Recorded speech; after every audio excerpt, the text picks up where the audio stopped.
I'm Bella, 28 years old, going to be 29 next year, in a few hours more. Okay, so today I nak cakap about my journey on mental health as a survivor, and I hope that my sharing will benefit to you guys lah.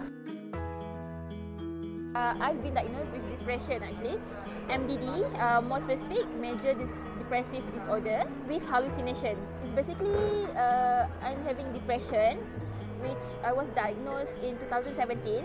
I think that was around Ramadan that time, when I was in UM. Now it's been like 4 years I've been living with depression. And then actually I also have been admitted into psychiatric ward for a few times. Latest was end of last year. It's a tough journey, but here I am now. I'm getting better, like really a lot of better. I think because support from my families, my friends, and also from strangers also, I can say that. Strangers, what I mean by strangers is by doctor and then the nurses. Actually got into this depression because my study.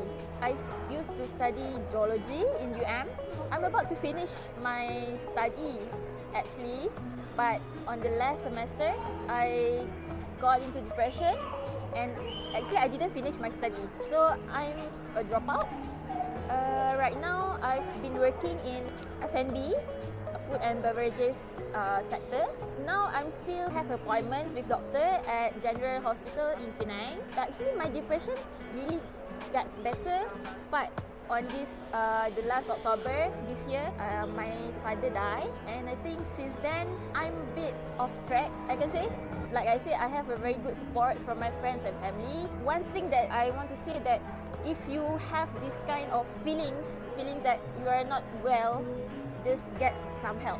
I know it's hard to seek for help, but the thing that you can do is try to reach for your friends or your family, the ones that you trusted the most. Is going to be better along the time. But I just say randomly, my experience in ward, I can say my experience in ward. Everything is good, but in the ward, they have like these nurses and PPK, the one that helped the nurse. I've also have a bad experience with the PPK. They like quite judgmental, I can say. I told doctor about that. Some of the PPK said like, because I've been warded in 2017 was due to because my suicidal, I attempt to suicide. And the PPK, I still remember one of the PPK said, muda-muda lagi dah masuk ward. At that moment, yeah, I was at the very lowest point of my life. When I heard that, it triggered me. Because of that, I've been warded more longer, and I need to see the PPK for the next day. But it's okay. I think after I've been warded like few times, I've get to use with the situation inside the psychiatric ward. Go back to my father. I think my dad actually, he's been diagnosed with cancer, lymphoma cancer at stage 4, early this July. He died because of pneumonia, not because of cancer. I think that was one of the lowest point of my life. Luckily, when I got the news, I was with my sister. She's the one who calmed me down.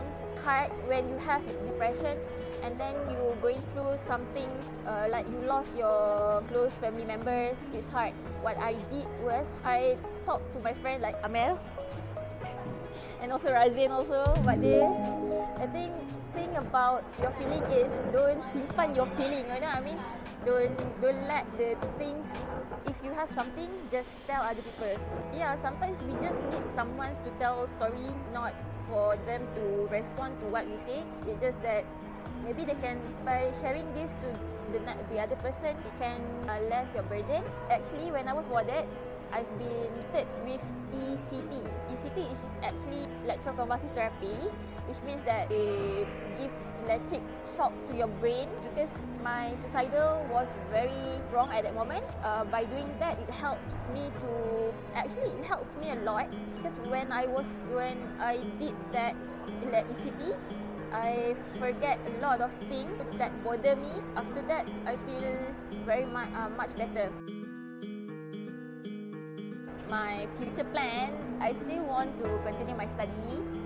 Maybe I'm going to major in psychology because I think it can help me, and also I can help other people too.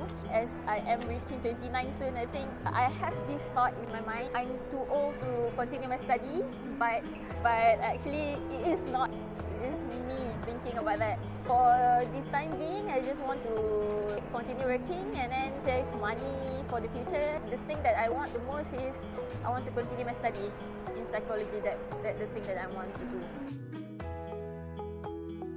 The thing with mental health is actually just the matter that you're reaching out for help or not. I know it's hard at first to reach for help, but after you tell your friends or your family member about that, the thing slowly will get better. And I think my hope for this new year, in about a few hours more, be humans. We might feel sad, we might feel anger, we might feel like lost. We just believe in one thing. Allah will not burden the person with what they are not capable of.